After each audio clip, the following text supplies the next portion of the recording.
నమస్తే, this is Anusha Komal. So ఇవాల్టి మన గెస్ట్ స్పెషల్ అండి. ఎందుకు స్పెషల్ అంటే శివరాత్రి సందర్భంగా ఒక శివుడి పాటతో పాపులర్ అయిన సింగర్ తనే సింగర్ సుస్మిత రాజేష్ ఇవాళ మన గెస్ట్ గా ఉన్నారు. వారితో మాట్లాడదాం. నమస్తే అండి. నమస్తే అండి. Welcome to this studio. Thank you so much అండి. ముందుగా అందరికీ శివరాత్రి శుభాకాంక్షలు. Thank you so much. So first me song విన్నాను నేను. అంటే మిలియన్స్ ఆఫ్ వ్యూస్ ఉన్నాయి అండ్ టీ సిరీస్ ద్వారా విడుదల చేశారు. అండ్ ఆస్ట్రేలియా నుంచి 5 లాంగ్వేజెస్ లో మన దేవుడి పాటని ఏదైతే శివుడి పాటని చేయడం నిజంగా గొప్ప విషయం. అంటే అక్కడే మీరు ఉన్నప్పుడే ప్లాన్ చేశారా ఇదంతా? అవునండి. First of all thank you so much. So అక్కడి నుంచి లాంచ్ చేయడం జరిగింది. Okay. 5 లాంగ్వేజెస్లో పాడాను. తెలుగు, హిందీ, తమిళ్, కన్నడ, మలయాళం. ఓకే సో 5 లాంగ్వేజెస్లో అక్కడే రికార్డింగ్ అంతా అయిపోయింది. ఓకే ఇండియాకి వచ్చి షూట్ చేసామన్నమాట. ఓ సూపర్. అంటే ఈ 5 లాంగ్వేజెస్ కూడా మీరే పాడారా? 5 లాంగ్వేజెస్ కూడా నేనే పాడాను. Okay okay Yeah. Super. So మన ఇంటర్వ్యూ ఫస్ట్ మీ సాంగ్ తో స్టార్ట్ చేద్దాం. ఒకసారి పాడతారా? ఓకే, షూర్ అండి. నా మొదటి సాంగ్ అయిన కళ్యాణ వైభవం నుంచి ఈ సాంగ్ పాడతాను. ఓకే. హరుడే వరుడై జరిగే వేడుక, గిరిచే వధువై నడిచేనే తోడుగా, అనిపించే సంబరం ఇది కాదా అద్భుతం. సో ఓకే, ఇప్పుడు శివుడి సాంగ్ ఒకసారి విందాం. హరహర శంభో ఒకసారి పాడతారా? ఓకే అండి, షూర్. శివుడే కదా ఆరంభము, శివుడే కదా అంతము, శివుడే కదా ఆరంభము, శివుడే కదా అంతము, శివుడే కదా శూన్యము, శివుడే కదా శాంతము. హర హర శంభో, హర హర శంభో, హర హర శంభో, హర హర శంభో. సూపర్ అండి. అయితే ఈ సాంగ్ నేను చూశాను. అంటే ఆ సాంగ్ లో మీ బ్యాక్గ్రౌండ్ ఉంది కదా, అవును, అది ఎక్కడ ప్లేస్? అది ఇండియాలో త్రివేంద్రం అండి, కేరళలో. ఓకే. సో అంటే అది రియల్ స్టాచ్యూనా శివుడిది? అంత పెద్ద స్టాచ్యూ? శివుడిది రియల్ స్టాచ్యూ అండి. ఓకే. వాళ్ళు చెక్కారంట, చేత్తో చెక్కిన శిల్పము. ఓ సో వెనకాల బీచ్ వ్యూ చాలా బాగుంటది. అసలు 2 Okay. కళ్ళు సరిపోవు అన్నమాట శివయ్యని చూడడానికి. Super. చాలా బాగుంది ప్లేస్. సో యూజువల్ గా మనకి శివుడి విగ్రహం అనగానే అంటే శివరాత్రి సందర్భంగా అందరికి తెలిసింది ఏంటంటే ఈషాలో ఉన్న శివుడి విగ్రహమే ఎక్కువగా యోగ ముద్రలో ఉంటాడు కదా. అవును, అదే ఫస్ట్ టైం నాకు ఈ సాంగ్ విన్నప్పుడు కూడా ఇది చాలా అట్రాక్టివ్ గా అనిపించింది. నాకు తెలిసి చాలా తక్కువ మందికి తెలుసు అనుకుంటా. అవునండి, ఇది చాలా తక్కువ మందికి తెలుసు.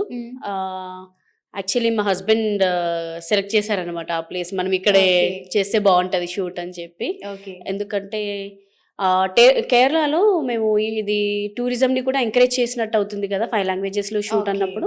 అక్కడ ఎమ్మెల్యే కూడా వచ్చి మమ్మల్ని సత్కరించారనమాట. Encourage Oh. చేస్తున్నారు టూరిజం ని అని చెప్పి. ఓకే. అలాగే మా షూట్ అయిపోయిన తర్వాత, సాంగ్ రిలీజ్ అయిన తర్వాత మా రిలేటివ్స్ లో కూడా చాలా మంది అక్కడికి వెళ్ళి ఫొటోస్ పంపించారనమాట. అసలు ఫస్ట్ మాకు తెలియదు ఈ ప్లేస్, చాలా బాగుంది, మేము వెళ్ళాము అని చెప్పి. అప్పుడు మాకు కూడా చాలా హ్యాపీ అయింది. ఓకే. అలాగే ఇక్కడ షూట్ ప్లాన్ చేసినప్పుడు కేరళలో ఆల్మోస్ట్ 42 మంది వర్క్ చేశారండి Okay. షూట్ కి. మా హస్బెండ్ పాపం అక్కడుండి మొత్తం కోఆర్డినేట్ చేయడం కానీ. ఈ సాంగ్ కూడా 5 లాంగ్వేజెస్ లో చేసాము. మ్యూజిక్ డైరెక్టర్ ఒక్కరే, Kuldeep Sandhu. Okay. Lyric writers మాత్రం 5 డిఫరెంట్ లిరిక్ రైటర్స్ తో కోఆర్డినేట్ చేశారనమాట మా Okay. హస్బెండ్. ఓకే. చాలా కష్టపడ్డారు. నేను ఇక్కడ నుంచి కష్టపడ్డాను, తను అక్కడి నుంచి చాలా కష్టపడ్డారు. ఓకే. ఓకే. Yeah. సో ఎంతైనా గొప్ప విషయమే. అంటే యూజువల్ గా మీరు అక్కడికి వెళ్ళి సెటిల్ అయినట్టున్నారు కదా. అవునండి, So, అక్కడికి వెళ్ళి సెటిల్ అయ్యాము. సో అక్కడి నుంచి చేయడం చాలా పెద్ద విషయం. అలాగే మీరు అంటుంటే నాకు ఇంకో సంఘటన గుర్తొచ్చింది. అక్కడ షూట్ జరుగుతున్నప్పుడు చాలా ఎండగా ఉండేదన్నమాట. ఓకే. టెంపుల్ కదా, చెప్పులు వేసుకోకూడదు. ఆల్మోస్ట్ 35 to 38 degrees ఈజీగా ఉంటుందండి. ఓకే. సో ఆ టైంలో నేను మా బ్రదర్ వెళ్ళాము షూట్ కి. మా బ్రదర్ కూడా ఉన్నారు అందులో. చిన్న వెనకాల బ్యాక్గ్రౌండ్ లో వస్తారన్నమాట డ్యాన్స్ దాంట్లో. సో కింద మొత్తం అసలు చెప్పులు లేదు, చాలా వేడిగా ఉంది, హ్యూమిడ్ అన్నమాట, బీచ్ కదా. ఓకే. మార్నింగ్ 6 నుంచి ఆఫ్టర్నూన్ 3-4 o'clock వరకు చాలా కష్టపడ్డాము. సో మేబీ ఆ శివయ్య ఆశీస్సులు ఉండడం వల్ల అంత కష్టపడ్డ ఫలితం దక్కింది మాకు తర్వాత. ఓకే. అంటే ఫస్ట్ ఈ థాట్ ఎట్లా వచ్చిందంటే 5 లాంగ్వేజెస్ లో ఇలా చేయాలి, టీ సిరీస్ వాళ్ళు రావడం కూడా పెద్ద విషయమే కదా. సో అవును. ఫస్ట్ సాంగ్ అయితే నాది కళ్యాణ వైభవం అండి. దానికి అక్కడ ఆస్ట్రేలియా నుంచి లాంచ్ చేసాము. ఆ సాంగ్ కూడా కళ్యాణం సాంగ్ అన్నమాట అది. సో దానికి ఏషియన్ బుక్ ఆఫ్ రికార్డ్ వచ్చింది. అక్కడ ఆస్ట్రేలియా మినిస్టర్ చేతుల మీదుగా అందుకున్నాను Asian book of record. So అది మాకు చాలా ఎంకరేజ్మెంట్ గా ఉండే. తర్వాత అప్పుడు శివరాత్రి దగ్గరలో ఉండే, సరే ఏదైనా శివుడి సాంగ్ చేస్తే బాగుంటుంది అని అనుకున్నాం మేమిద్దరము. అలాగే మా హస్బెండ్ అన్నారు, ఎందుకు ఒక లాంగ్వేజ్ లోనే చేయడము, అన్ని లాంగ్వేజెస్ లో రిలీజ్ చేద్దాము అని చెప్పి అలా ముందు చేయడం జరిగింది. కానీ అంటే మీరు నేర్చుకున్నారా లాంగ్వేజ్? వేరే లాంగ్వేజ్ లో పాడడానికి కొంచెం కష్టమే కదా. యాక్చువల్లీ హిందీ వరకైతే ఓకే, కానీ వేరే కన్నడ కొద్దిగా అర్థం అవుతుంది. బట్ తమిళ్ మలయాళం అయితే అస్సలు టచ్ లేదు. ఆ సాంగ్ కోసం చాలా కష్టపడ్డాం అన్నమాట. మళ్ళీ నేటివ్ లాంగ్వేజ్ లాగా రావాలి, సాంగ్ పాడేస్తే వాళ్ళకి కనెక్ట్ అవ్వరు కదా జనాలు.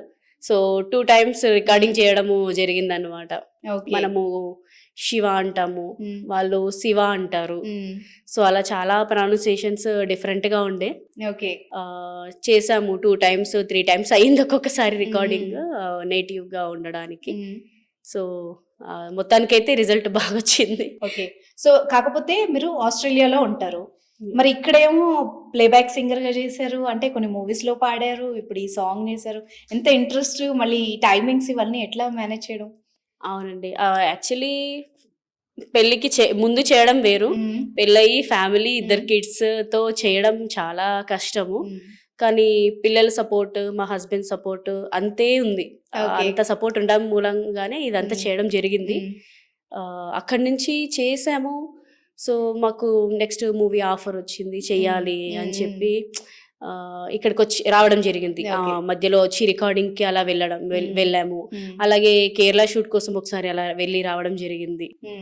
సో అలా మేనేజ్ చేయడము. అండ్ అక్కడి నుంచి ఉన్నప్పుడు కూడా లిరిసిస్ట్ తోని కోఆర్డినేట్ చేయడానికి timings different, 5.5 hours time different అనమాట. మాకు అక్కడ మిడ్ నైట్ అయిపోయేది ఇండియా వాళ్ళతో మాట్లాడడానికి. సో అలా డే అండ్ నైట్ కష్టపడ్డాము. ఓకే. సో శివరాత్రి స్పెషల్ కదా, ఇంకేదైనా శివుడి పాట పాడతారా మా కోసం? యా, తప్పకుండా అండి. నమః శివాయ, ఓం నమః శివాయ, గంగాధరా శివ నమః శివాయ, నమః శివాయ, ఓం నమః శివాయ, గంగాధరా శివ నమః శివాయ, గంగాధరా శివ నమః శివాయ, హర హర భోలే నమః శివాయ, గంగాధరా శివ నమః శివాయ, హర హర భోలే నమః శివాయ.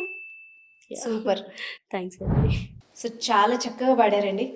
కానీ అంత ఈజీ కాదేమో అనుకున్నంత, ఎందుకంటే ఫ్యామిలీని, మీ కెరీర్ని బ్యాలెన్స్ చేయడం, అందులో మీరు ఇక్కడ ఉండరు కదా, సో ఆస్ట్రేలియాలో ఉంటారు కాబట్టి మీ హస్బెండ్ సపోర్ట్ కానీ ఫ్యామిలీ సపోర్ట్ ఎలా ఉంటుంది? యా, యాక్చువల్లీ చెప్పాలంటే నా కెరియర్ స్టార్ట్ అయింది కూడా చాలా ఇయర్స్ నుంచి ఉండే, సింగర్ అవ్వాలి అనే ప్యాషన్ అలాగే ఉండింది.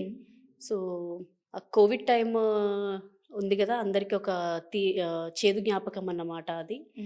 సో అప్పుడు అన్నాను నేను మా హస్బెండ్తో డిస్కషన్స్లో, నాకు సింగర్ అవ్వాలని ఉంది అని చెప్పి. అసలు ఏం సాధించాము అనిపిస్తుంది, అసలు రేపు అన్న రోజు ఉంటుందా లేదా తెలీదు, అట్లాంటి టైంలో అసలు ఏం సాధించాము ఈ లైఫ్లో అని అనిపించింది. అప్పుడు నాకు సింగర్ అవ్వాలని ఉంది అని చెప్పాను. అంటే ముందు నుండి మీరు ఏమైనా సంగీతం నేర్చుకున్నారా, లేకుంటే సాధారణ గృహిణి నుంచి సింగర్ అయ్యారా? నేర్చుకున్నాను. ఓకే. కానీ ఎక్కువ ఇయర్స్ నేర్చుకోలేకపోయాను. కొన్ని ఇయర్స్ నేర్చుకున్నాను. తర్వాత ఇంకా ఎప్పుడైతే కెరియర్ లాగా మలుచుకుందాం అనుకున్నామో అప్పుడు ఇంకా తను చెప్పారనమాట, నా టైం, మనీ, ఇన్ఫ్లుయెన్స్ ఏదైనా నీ కోసం స్పెండ్ చేస్తాను, నువ్వు టాప్ లిస్ట్‌లో ఉండే వరకు మనము కృషి చేద్దాము అని చెప్పి ఇప్పటి వరకు పాపం తను నాతో పాటు చాలా కష్టపడుతున్నారు. ఓకే. నేను ఎంత కష్టపడుతున్నానో తను కూడా హ్మ్. అంత కష్టపడుతున్నారనమాట. హ్మ్. సో, ఆయన కష్టం చూసి నాకనిపిస్తది. నా కోసం ఈయనే ఇంత కష్టపడుతుంటే నేను ఇంకా ఎక్కువ సో, చెయ్యాలి. మోటివేషన్ లాగా. మోటివేషన్ లాగా హ్మ్. తీసుకొని హ్మ్. చేస్తున్నామనమాట. ఓకే. యాహ్! అండ్ రీసెంట్‌గా మీకు అవార్డ్ కూడా వచ్చినట్టుంది కదా! ఈ ఇయర్‌లో బెస్ట్ సింగర్ అవార్డ్. అవునండి. ఈ హ్మ్. ఇయర్‌లో 2 అవార్డ్స్ వచ్చాయి. ఓహ్! 2 వచ్చాయి. ఓకే. యాహ్! హ్మ్. ఒకటేమో వైశ్య లామ్లెట్ అవార్డ్ వచ్చింది. హ్మ్. అండ్ ఇంకొకటి ఇంటర్నేషనల్ ఫిల్మ్ ఫెస్టివల్‌లో. సో, ఓహ్! దాంట్లో కూడా అవార్డ్ కంగ్రాచ్యులేషన్స్. థాంక్స్ అండి. సో, ఇవన్నీ మోటివేషన్ అనమాట మాకింకా ముందుకు సాగడానికి. యాహ్! యాహ్! ఇట్లాంటప్పుడే మేము ఎంత కష్టపడినా కూడా అది మర్చిపోతుంటాము. హ్మ్. ఇంకా చేయాలి ఇంకా అని అనిపిస్తుంటుంది. ఓకే. అలాగే మా హస్బెండ్‌తో పాటు ఇంకా పెద్ద పెద్ద వాళ్ళు గూడా మాకు బాగా సపోర్ట్ చేశారు. ఓకే. హ్మ్. చిత్రమ్మ గారు కానీ, హ్మ్. మ్యూజిక్ డైరెక్టర్ కోటి గారు కానీ. ఓకే. హ్మ్. మ్యూజిక్ డైరెక్టర్ కోటి గారితో 'మగువల మనసులే' వుమెన్ ఎంపవర్‌మెంట్ సాంగ్ చేసినప్పుడు ఓకే. హ్మ్. సార్ ఇంకా ఆంటీ మా ఇంట్లోనే 1 వీక్ ఉన్నారు. ఓహ్! ఆస్ట్రేలియాకొచ్చారు. ఓకే. ఓకే. హ్మ్. సో, అది మా అదృష్టంగా హ్మ్. అనిపించిందన్నమాట. ఓకే. సో, హ్మ్. జనరల్లీ హ్మ్. సాంగ్ చేయాలంటే మనం మ్యూజిక్ డైరెక్టర్ దగ్గరికెళ్తాము. అవును. మాకలా కలిసొచ్చింది. సో, హ్మ్. సార్ అక్కడికి వచ్చారు. హ్మ్. అక్కడే సాంగ్ రికార్డింగ్ చేశాము. హ్మ్. అలాగే షూట్ కూడా అక్కడే అయ్యింది. ఆ హ్మ్. సాంగ్ షూట్ కూడా. ఓకే. సో, సార్ కూడా చాలా బ్లెస్సింగ్స్ ఇచ్చారు. సూపర్. ఏమన్నారంటే, "మీరు ఇప్పుడు స్టార్ట్ చేశారు కాబట్టి ఇది ఉంది. అంతకుముందు స్టార్ట్ చేసుంటే హ్మ్. శ్రేయా ఘోషాల్ అంత ఎదిగేదానివమ్మా" అని చెప్పి హ్మ్. అన్నా గానీ నాకు హ్యాపీ టీయర్స్ వచ్చాయన్నమాట. ఓకే. శ్రేయా ఘోషాల్ గారితో పోల్చడం ఒక ఎత్తయితే, హ్మ్. సార్ ఆ మాట అనడం ఇంకా ఓహ్! ఒక ఎత్తు హ్మ్. అనిపించింది. It's like a blessing. Blessing. Yes. అవును. హ్మ్. అలాగే నా మొదటి సాంగ్ అన్నాం కదా! 'కళ్యాణ వైభవం.' హ్మ్. ఆ సాంగ్ ఏమో చిత్రమ్మ గారి బర్త్‌డే హ్మ్. రోజు పోస్టర్ లాంచ్ చేశాము అమ్మ ఓహ్! చేతుల మీదుగా. ఓకే. అమ్మ కూడా చాలా సపోర్ట్ హ్మ్. చేశారు. చాలా బ్లెస్సింగ్స్ ఇచ్చారు మా హ్మ్. హస్బెండ్‌కి. తను సపోర్ట్ చేస్తున్నందుకు తనకి, అండ్ నేను కెరియర్ కోసం కష్టపడుతున్నందుకు నాకు చాలా బ్లెస్సింగ్స్ ఇచ్చారు. హ్మ్. చాలా పాజిటివ్ వైబ్స్ వచ్చాయన్నమాట. సూపర్ అండి. Yeah! So, thank you so much for your time. And మీ ప్యాషన్ ఇలాగే కొనసాగాలి. ఇంకా మీరు కెరియర్‌లో ముందుకెళ్ళాలి. ఇంకా మంచి మంచి సాంగ్స్ అన్నీ మా ముందుకు తీసుకురావాలని మనస్ఫూర్తిగా కోరుకుంటున్నాం. థాంక్ యూ సో తప్పకుండా మచ్. అండి. థాంక్స్ అండి.